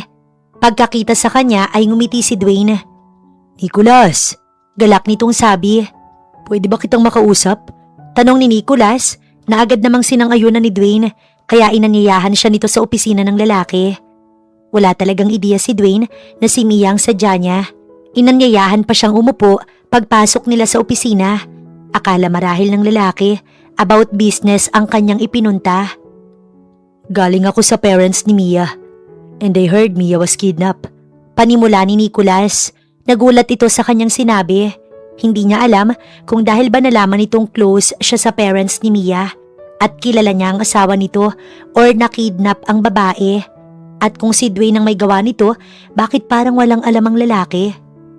Hindi totoo yan. Paano mo nakilala si Mia? Iiling-iling ang lalaki na tinawagan nito kaagad ang asawa pero busy ang linya. Dahil sa pagkakataong yon, tinatawagan ni Mia si Yani. Sakto namang sinagot ni Yani ang tawag ni Mia at dinig ni Yani na nakikipagnegosasyon ng kanyang kaibigan sa isang lalaki. Saglit na itinigil ni Lennox ang pagmamaneho upang pakinggan ang usapan sa kabilang linya. 500,000, pakakawalan mo ko at sasabihin mo sa akin kung sinong nag-utos sa'yo na kidnapin ako. Nagkatinginan sina Lennox at Yani. Dinig nila ang boses ni Mia sa kabilang linya. 1,000,000, pakakawalan ka namin. Pero hindi ikakanta kung sinong nag-utos sa amin na kidnapin ka. O ano, deal? Mas inisip na lang ni Mia ang kanyang kaligtasan na agad pumayag sa kagustuhan ng mga kidnappers. Sige, pero kailangan kong makausap ang dad ko. Sa kanya ako kukuha ng pera. Sige, tawagan mo ang dad mo. Kami ang kakausap sa kanya kung saan niya dadalhin ang pera kapalit mo. Tuluyang bumaliktad ang dalawang kidnapper at ang negosasyon na yon nakarecord kay Lennox. Mabilis na ipinadala ng binata kay Nicholas. Nang marinig iyon ni Nicholas, agad na nagpaalam ang lalaki kay Dwayne. Hindi si Dwayne ang may kagagawan sa pagkidnap kay Mia. At alam ni Nicholas na wala siyang impormasyong makukuha mula kay Dwayne. Habang nagmamaneho si Nicholas, tinawagan ng lalaki si Mr. Ferrer at ipinasa ang voice record upang ito ay makapaghanda. Bago pa man tumawag si Mia sa kanyang ama, alam na nito ang lahat. Tumawag na ng pulis si Mr. Ferrer na huhuli sa dalawang kidnappers sakaling makipagpalit ito ng pera sa kanya. Hindi nga nagtagal, tumawag ang ma-pride niyang anak. Pero mabuti na lang din at sa pagkakataong yon, ginamit ni Mia ang utak. Nakahanda na ang kanyang mga tauhan, hihintayin na lang niya ang mga pulis. Mr. Ferrer, nasa amin ang anak mo. Ibabalik namin siya kapalit ng 1,000,000. Boses ng kidnappers ang narinig ni Martin sa kabilang linya. Huwag mong sasaktan ang anak ko. ibibigay ko ang hinihingi niyong pera. Kakausapin ko ang anak ko. Sabi naman ni Mr. Ferrer. Napilitang ibigay ng kidnappers ang cellphone upang makausap ni Mia ang ama nito. Dad, tulungan mo ko. Sinaktan ka ba nila, anak? Tama na yan. Muling inagaw ng kidnappers ang cellphone tsaka kinausap si Martin. Sinabi kung saan dadalhin ang pera at kung anong oras magkikita. Pagkatapos, tsaka nito ibinalik ang cellphone kay Mia. Sa pagkakataong yun, tinungo na nila ang lugar. Kahit papaano, nag-aalala si Dwayne sa kanyang asawa nang malamang kinidnap ito. Umuwi pa si Dwayne upang siguruhin, subalit wala pa rin si Mia. Wala siyang maisip na gagawa nito kay Mia, bakit? Paano? Bumalik siya sa opisina matapos maligo at nagbihis. Nadatnan niya si Janica na inaantay siya. Bigla ay naghinala siya sa babae. Janica, ikaw bang nagpakidnap kay Mia? Galit na sinakal ni Dwayne ng babae. Bigla na lang sumagi sa kanyang isipan na maaaring si Janica ang may pakana ng lahat ng to. Sa lakas ng pagkakasakal niya, halos lumawit ang dila ng babae at nagkanda ubo-ubo ito. Bitiwan mo ko, Dwayne. Hayop ka. Oras na may masamang mangyari kay Mia. Papatayin kita, Janica. Nakita niya kung paano ito nag-iwas ng tingin. Nag-isip at pagkatapos, galit siyang binalingan. Bakit ako ang pinagbibintangan mo, Dwayne? Baka pa ka na lang yun ang asawa mo para makuha ang atensyon mo. Tsaka paano mo ko naatim nasaktan ng dahil lang sa babaeng yun? Umiiyak si Janica na hindi matanggap na halos patayin siya ng lalaki. Wala man lang ba itong awa sa kanya? Lalo siyang nanggigil. Lumabas siya ng opisina at tinawagan ng mga kidnappers upang ipapatay ng tuluyan si Mia. Subalit hindi niya na ito makontak. Nakablock na siya sa kanyang mga tauhan. Gusto niyang gumanti kay Dwayne. Makikita nito ang gagawin niya. Bago niya iwanan ng lalaki, sisirain niya ang buhay nito. Tinawagan niya ang media at sinabing gusto niyang magpa-interview. Ibabagsak muna niya si Dwayne. Hindi niya ito mapapatawad sa ginawa sa kanya kanina. Pagsisisihan itong sinaktan siya ng lalaki. Naunang dumating si Nicholas sa sinabing lugar ng kidnappers pero nagkubli lamang ito. Kanina, naipadala kaagad sa kanya ni Mr. Ferrer kaya tinungo niya kaagad ang lugar. Hindi niya lang magawang lumantad at baka kung anong gawin ng masamang taong iyon kay Mia. Maya-maya, isang kotse ang dumating kay Mr. Ferrer. Tumawag kaagad ito sa kanya upang ipaalam na naroon na ito sa lugar. Itinuro niya rin ang kanyang lokasyon malayo sa kinaroroonan ng lalaki. Hindi nagtagal, dumating na rin ang sasakyan ng mga kidnappers. Tanong niyang ibinaba ng mga ito si Mia matapos itong makausap sa cellphone si Martin. Nakatali ang kamay ng babae at hawak ng mahigpit sa braso ng isang malaking katawan na may suot na bonnet at may baril sa tagiliran. Naikuyom niya ang kanyang kamao at gusto niyang sumugod pero pinigilan niya ang kanyang sarili. Kalaunan, tumunog ang kanyang cellphone at tinawagan si Lennox. Sinabing naroon na rin ito sa lugar na iyon. Nakita nga niya gamit ang side mirror. Nasa likuran niya lang ang kotse ni Lennox. Dala ko na ang pera. Ibigay mo sa akin ang anak ko. Sigaw ni Mr. Ferrer sa taong may hawak sa braso ni Mia. Sa kabilang gilid naman, may isa pang lalaki at may nakahandang baril. Kaya lalong nag-alala si Martin para sa anak niya. Sige, ihagis mo ang pera. Kabado ang babae, ngunit hindi nagpahalata. Nang maiabot ang pera sa kidnappers, siniguro muna nito kung tunay ang laman ng attache case. Tsaka pa nito inutusan ng kasama na ihatid siya sa kanyang ama. Unti-unti, lumalakas ang kaba sa kanyang dibdib. Malapit na siya sa kanyang ama. Nang marinig ng lahat ang patrol ng mga pulis na papalapit. Dahil dito, natigil ang kidnappers at masamang tumingin sa kanyang daddy. Mabilis siyang kinabig at ginawang hostage na itinutok sa kanyang sintido ang hawak na baril. Kayo ba ang tumawag ng pulis? Galit nitong sigaw sa kanyang daddy. Wag! Taranta niyang sigaw nang bigla nitong tutukan ng baril ang kanyang ama at walang pasabing nagpaputok. Dad! Hiyaw niyang nanlaki ang mata nang makitang tinamaan ng bala ang kanyang ama sa dibdib at dugo ang nabuwal. Dad! Sigaw niyang muli at nagdilim ang kanyang paningin na hindi alam ang sunod na nangyari. Hindi naman na nakapagpigil si Nicholas nang makitang binaril ng kidnappers si Mr. Ferrer. Mabilis na binuksan ang pinto ng kotse at tinakbo ang kinaroroonan ng mga ito. Mas lalo siyang nag-alala nang makitang nabuwal si Mia at nawalan ito ng malay. "Huwag kang lalapit," babala sa kanya ng kidnappers at sa kanya itinutok ang baril. Ngunit naunahan niya ito. Sinipa niya sa dibdib kaya nabalandra ito at nabitiwan ng hawak na baril. Lalapit sana ang isa pang kidnapper pero pinaputukan ito ng mga pulis. Saktong nakalapit na ito sa kanila. To the rescue naman ang tauhan ni Mr. Ferrer na binuhat ng amo upang dalhin sa hospital. Si Lennox at Yani, napakaripas din ng takbo palapit kina Nicholas habang bitbit nito ang walang malay na dalaga. Ang mga pulis na ang bahala sa mga kidnappers. Inuna muna niya si Mia na dalhin sa hospital. Nag-aalala siyang ito ay makunan. "Sir, ako nang magmamaneho." Mabilis na binuksan ni Lennox ang kotse ni Nicholas matapos balingan si Yani na ito na ang mag-drive ng kanyang sasakyan. Mabuti na lang at naturuan na siya ni Lennox. Iisang hospital lang ang pinagdalahan sa mag-amang Martin at Mia. Agad dinala sa operating room ang may edad na lalaki habang si Mia, inatima din ng isa pang doktor. Alalang-alala si Nicholas kay Mia. Hindi niya maiwan ng babae kaya inutos na lang kay Lennox na ipaalam kay Mrs. Ferrer ang nangyari sa mag-ama nito. Pero nang ma-realize na baka kung mapano ang ginang, pinauwi na lang si Lennox ngunit nagpaiwan si Yani para sa kaibigan. Hindi ito mapalagay hanggat hindi nasisigurong okay ang kanyang best friend. "Kung totoong mahal mo ang best friend ko, hindi mo na siya hayaang pang malapitan ni Dwayne." Narinig ni Nicholas mula sa kaibigan nitong nakilala niya sa pangalang Yani. Kapwa sila nag-iintay sa paglabas ng doktor na tumingin kay Mia. "Kung ako lang ang masusunod, ginawa ko na. Pero mahal niya si Dwayne." Masyadong ginamit ni Mia ang puso niya kay Dwayne. Nakalimutan niya ng mas mahalaga ang pamilya. Tingnan mo ngayon, si Tito pa rin ang nagsakripisyo para sa kaligtasan ni Mia. Kaya Nicholas, pakiusap, huwag mo na nga hayaan pang bumalik si Mia kay Dwayne.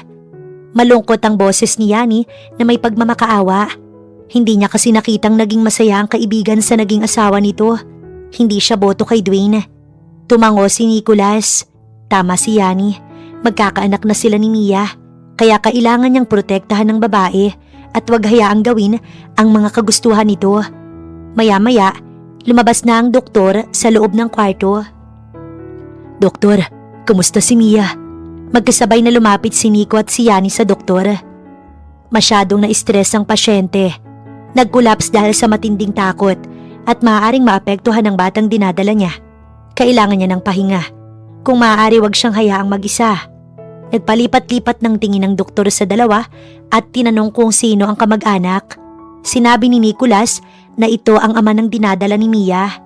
Tumango ito at sinabing pwede na silang pumasok sa kwarto. At maya-maya lamang magigising na ang pasyente. Naunang pumasok sa kwarto si Nicholas, kasunod si Yani. Dito na nagising si Mia at napabalikwas ng bangon nang maalala ang nangyari sa kanyang ama. "Dad!" sigaw nito. Mabilis na lumapit si Nicholas kay Mia at niyakap ito upang kumalma ang babae. At kahit hindi pa niya sigurado kung ano nga bang nangyari sa ama nito, ay nagsinungaling siyang okay na si Mr. Ferrer. Tsaka pa kumalma si Mia, yumakap ito at nagpasalamat sa kanya.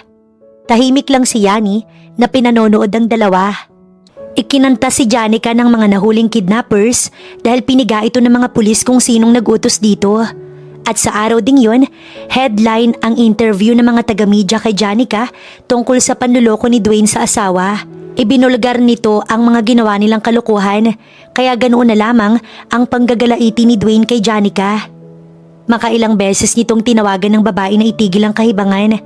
Ngunit simula nang saktan siya ni Dwayne pisikal, isinumpa ni Janica na gaganti kay Dwayne at puputulin ang lahat ng kanilang komunikasyon.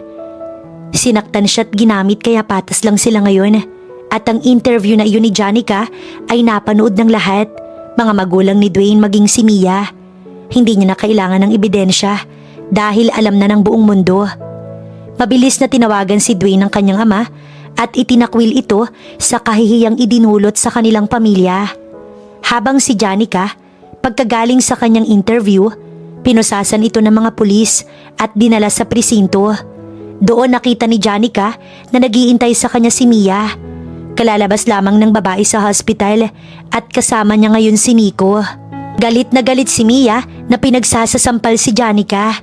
Hindi na nagtaka pa si Janica nang makita ang kanyang mga inutusang ipadukot si Mia. Galit na galit siya ngayon sa kanyang sarili. Kung may nagawa man siyang tama, iyon ay yung ibunyag ang mga kalukuhan nila ni Dwayne. Ang pagkakamali niya lang, pumatol siya rito at umasa siyang mamahalin ni Dwayne at pananagutan. Pero sa huli, iniwan lang siya nitong parang basura. Kaya ngayon, itinakwil na ito ng sariling pamilya sa kahihiyang ginawa at dahil dito nakaganti na siya. Umiiyak na dumating ang ina ni Janica at niyakap ang anak. Umiiyak ito sa pag-aalala kay Janica dahil buntis din pala ito at dinadala ang anak ni Dwayne. Pero kahit nalaman iyon ni Mia, wala na siyang kahit na anumang nararamdamang selos man or sakit. Gusto niya mang parusahan si Janica, hindi niya magawa. Total nagsisisi naman ito at naglumuhod sa harap niya ang ina nito. Hindi niya na ipinakulong pa ang babae. Pero wag na wag itong magpapakita pang muli sa kanya dahil baka kung anong magawa niya rito. Ngunit ang dalawang kriminal na bumaril sa dad niya, mabubulok sa kulungan. Magpahinga ka na. Bukas, susunduin kita. Inihatid siya ni Nicholas sa bahay matapos siyang samahan sa presinto. Hindi na siya nag-aalala sa kanyang ama dahil ligtas na ito sa kapahamakan. Bagaman hindi pa ito na-discharge, ay naroon naman sa hospital ang kanyang ina at ang kanyang dalawang kapatid na dinalaw ang kanilang ama. Ngayon buo na ang kanyang desisyon. Sa ayaw at sa gusto ni Dwayne, makikipaghiwalay na siya at ayaw niya nang makita ang mukha nito. Nicholas, salamat. Tugon niya. Para sa kanya napakadaming ginawa ng lalaki. Seryoso siya nitong tiningnan. Mia, mahal kita. Lahat gagawin ko para sa'yo. Kaya hindi mo na kailangan pang magpasalamat. Sa tabi nito ay komportable siya. Sa kanyang pakiramdam, walang sino man ang kayang manakit sa kanya kapag nandyan ang lalaki. Inihatid pa siya sa loob ng lalaki hanggang sa kanyang silid. Marahan pa nitong hinawakan ng kanyang tiyan at kinausap ang anak nila na parang nasa harapan lang. Nagpapaalam ito. Hindi niya tuloy maiwasang mapangiti. Bakit una pa niyang minahal si Dwayne at nakilala? Napaka-irresponsable. Ipinagpapasalamat na lang niya na hindi ito ang ama ng anak niya. Pagkaalis ni Nicholas, tila pagod na pagod siyang nakatulog. 8:00 ng umaga, nasa salas na si Nicholas. Inaantay na magising si Mia. Kaya ganoon na lang ang ngiti nito pagkakita sa babaeng lumabas ng kwarto. Bihis na at bagong ligo. Napakaganda nito. Nakakaakit ang mga ngiti. Katulad noong una niyang nakita. Nakausap ko si Mami sa cellphone kanina. Halika na, gusto ko makita si Dad at kamustahin. Nakangiting sabi ni Mia. Sinalubong ito ni Nicholas at hinawakan ang mga kamay. Kagagaling lang din ni Daniel sa hospital. Tinawagan ako't nagpasalamat sa akin. Ani Nico. Kahit hindi magsalita si Kuya Daniel at Kuya Rinante, ay noong nagtatampo sila kay Dad. Ikaw kasi ang kinonta kaagad, instead na sila. Sabi ni Mia habang pasakay sila sa kotse. Dahil alam ni Tito na nag-aalala ako sa'yo. Wala lang tayong mahabang time kaya hindi na sila natawagan. Ang importante ligtas si Tito. Mia, ang gusto ko sana after ma-discharge ni Tito, tuluyan ka na makipaghiwalay kay Dwayne. Naisip ko na yan. Hihintayin ko lang na maaprubahan ang divorce paper namin ni Dwayne. Salamat Mia. Gusto ko rin makasal tayong dalawa. Gusto ko na makita at makasama ka araw-araw. Hindi iyon ang plano ni Mia kapag nag-divorce sila ni Dwayne. Ayaw niyang magmadaling magpakasal ulit. Pero hindi na muna niya iyon sinabi kay Nicholas. Samantala si Dwayne, matapos itakwil ng mga magulang, natagpuan ng sarili sa loob ng bar na nilalango ang kanyang sarili. Lahat ng babae sa bar ay tinatawag na Mia. Nang malasing ang lalaki, nagwala ito sa loob, kaya napagtripan pa ng ibang lasing. Halos hindi na ito makilala. Duguan at ayaw pang lubayan. Labis na pagsisisi ang nararamdaman ni Dwayne sa mga sandaling yun. Lantang gulay itong itinapon sa labas ng bar at parang basurang iniwan. Mia, mahal na mahal kita, patawarin mo ko. Umiiyak nitong bulong. Lahat ay nawala na sa kanya. Tiwala ng kanyang mga magulang at ang babaeng kaisa-isa niyang minahal. Parang wala nang saysay ang kanyang buhay. Mas gusto na lang niyang mamatay kung hindi lang din naman maibabalik sa kanya si Mia. Tsaka lang muling nakipagkita si Mia kay Dwayne nang maaprubahan ng divorce paper. Iyon ay upang papirmahan sa lalaki. Kasama niya si Nicholas sa mga oras na yon na hindi pumayag mag-isa siyang makipagkita kay Dwayne. Wala itong tiwala sa lalaki. Nag-aalala na baka kung anong gawin sa kanya. Mia, hindi ko matatanggap. Mahal kita, bumalik ka sa akin. Pinagsisisihan ko na ang ginawa ko. Please Mia, maawa ka. Naglumuhod si Dwayne habang umiiyak. Hawak nito ang divorce paper na ibinigay niya. Masama niya itong tiningnan. Sinabi ko naman sa iyo, Dwayne, hindi na kita mahal. Natigilan itong nakatitig sa babae. Magkahalo ang makikitang reaksyon sa mga mata. Bakit hindi mo ko magawang patawarin, Mia? May mahal ka na bang iba? Hindi na mahalagang malaman mo pa, Dwayne. Ang mabuti mong gawin, balikan mo si Janica dahil magkakaanak na kayo. And this time, magbago ka na, Dwayne. Napalunok ito, luhaan ng mga mata. Hindi rin pala alam ni Dwayne na buntis si Janica. Wala talaga itong ginawang mabuti. Kahit noong nakidnap siya, wala itong kaalam-alam sa nangyari sa kanya. Pero kahit nalaman ni Dwayne na buntis na si Janica, pilit pa rin itong nakipagbalikan sa kanya. Dahil siya raw ang mahal nito. Kung totoong mahal mo ko, Dwayne, hindi mo ko magagawang lokohin. Hindi mo ko sasaktan. Hindi mo magagawang tumingin sa iba. Mia, natukso ko. Nagkasalat, inamin ko yun. Wala nang natira sa akin ngayon. Ikaw na lang, Mia, kaya wag mo kong iwan. Akma sana siyang yayakapin ni Dwayne pero humarang si Nicholas. Dwayne, tanggapin mo na ang katotohanan. Sign the papers. Just make her happy. Sabi ni Nico. Napatiimbagang si Dwayne. Masamang tumingin kay Nicholas. At sino ka ba sa tingin mo, ha, Nicholas? Ako lang naman ang ama ng dinadala niya. Umawang ang labi ni Dwayne. Nanlaki ang mga mata. At sa galit, marahas na sinuntok si Nicholas at sapul naman sa panga ang lalaki. Pero hindi ito gumanti. Nataranta si Mia kaya pumagitna sa dalawa. Kaya lalong nagalit si Dwayne. Totoo ba, Mia? Oo, at dahil yun sa kagagawan mo. Nilasing mo ko sa bar at iniwan. Thanks to Nicholas, dahil naroon siya. Kaya kahit anong gawin mong ibalik ang tayo, huli na ang lahat, Dwayne. Bumalik ka na kay Janica. Napaluhod dito sa lupa na humahagulgol, puno ng pagsisisi. Tsaka siya kumilos. Kinuha niya na lang ang kanyang mga gamit sa bahay ni Dwayne at tsaka umalis na. Nabalitaan niyang kinausap nito ang kanyang ama. Tinungo sa opisina at nangakong magiging maayos ng asawa at tatanggapin ang anak nila ni Nicholas. Subalit naging matigas ang kanyang ama at sinabing kapag nagpakita pa ito kay Mia ay ipapabugbog sa mga gwardya. Makulit si Dwayne, inalam pa nito ang address niya at halos araw-araw siyang pinupuntahan kaya napagod na din siya. Sa Amerika sila ni Nicholas nagpakasal at doon niya rin isinilang ang anak nila ni Nico. Doon ay naging tahimik ang kanyang buhay. Naging supportive ang kanyang pamilya sa kanyang mga naging desisyon.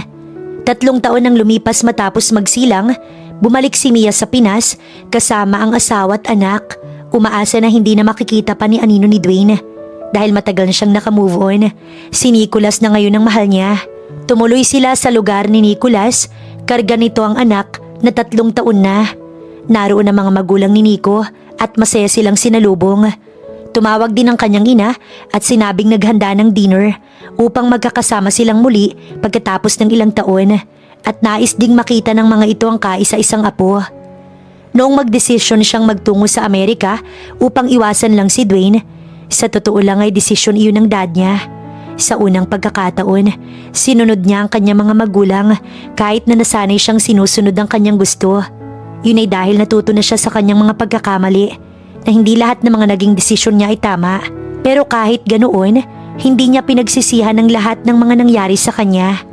Dahil may isang Nicholas na nagmamahal at nagpahalaga sa kanya.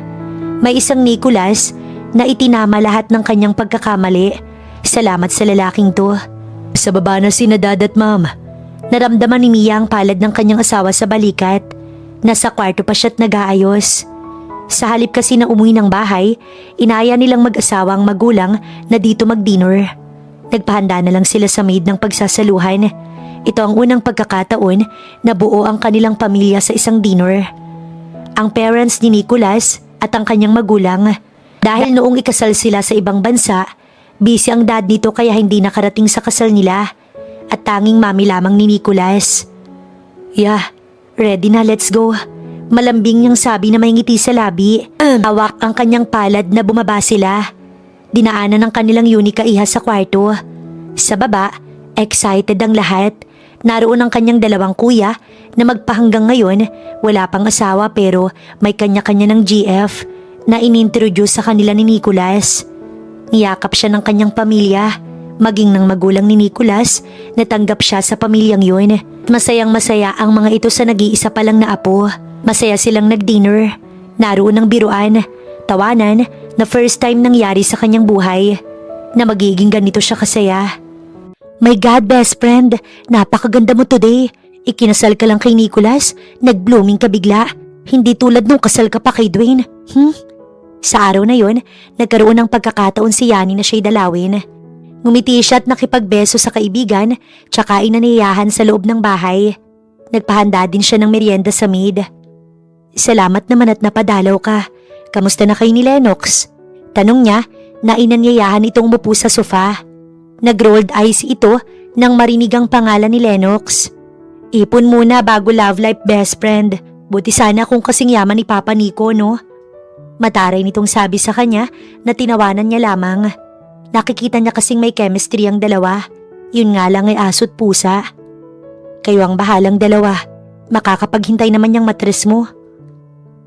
Malakas itong tumawa sa kanyang biro. Iniba na lamang nito ang kanilang topic. Nga pala, bes, nabalitaan mo na bang ikinasal si Janica at Dwayne? Napataas ang isa niyang kilay. Hindi inaasahang maririnig yun. Narinig ko lang na nagalit ang dad ni Janica dahil buntis yung babae. Kaya napilitang magpakasal ang dalawa. At hayun, nasa ibang bansa na sila nakatira kasama ang kanilang anak. Kwento pang muli ni Yani. Tumangulang siya. Sana nga makontento na ito kay Janica. Hindi rin basta-basta ang babae kapag magalit. Ginagawa ang gusto. Kailangan lang ni Dwayne na makatagpo ng katapat nito. Kalaunan, dumating na ang meriendang ipinahanda niya sa maid kaya nabaling na muli sa iba ang kanilang topic. Lalo na nang magising ang kanyang anak na si Nika. Aliw na aliw dito si Yani na nakipaglaro sa kanyang anak. Halos maghapon itong tumambay sa kanila. Kundi pa ito sinundo ni Lennox, hindi pa uuwi ang kanyang kaibigan. Bye, Bes! Bye, Nika! Kaway nito sa kanilang mag-ina bago sumampa sa kotse ni Lennox. Ang lalaki naman, nginitian lang sila at kinaway ang mag-ina. Gabi na nang dumating ang asawa galing trabaho. Pagod man, nakangiting sinalubong ang kanilang anak na nagtatatakbo pagkakita sa ama nito. Daddy! Masayang sigaw ng anak niya. Di niya ma-imagine kung si Dwayne ang kasama niya ngayon, hindi siguro siya ganito or kung hindi siya naging matapang na makipaghiwalay sa asawa. Karga ang anak, atakbay siya ng asawa habang papasok sa loob.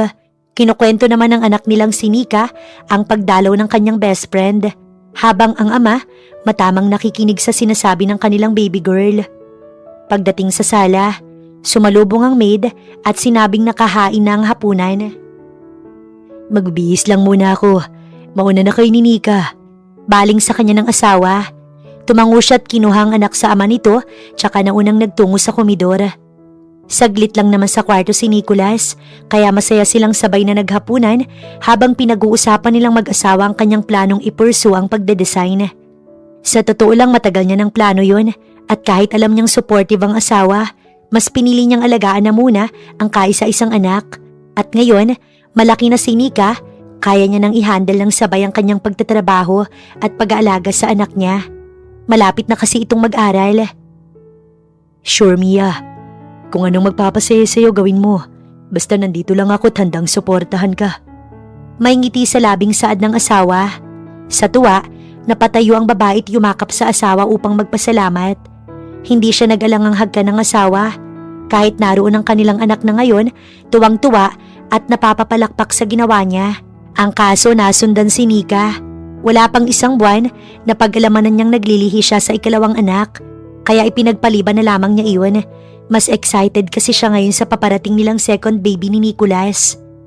Hindi lang sila mag-asawang tuwang-tuwa, kundi si Nika dahil magkakaroon na daw ito ng kapatid.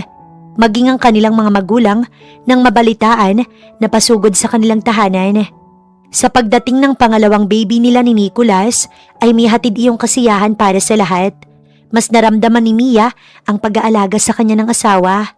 Ngayon hindi niya lubos na napagtanto kung gaano siya kaswerte sa kabila ng nangyari sa kanya noon. Ito yung tipong kaligayahang wala na siyang mahihiling pa.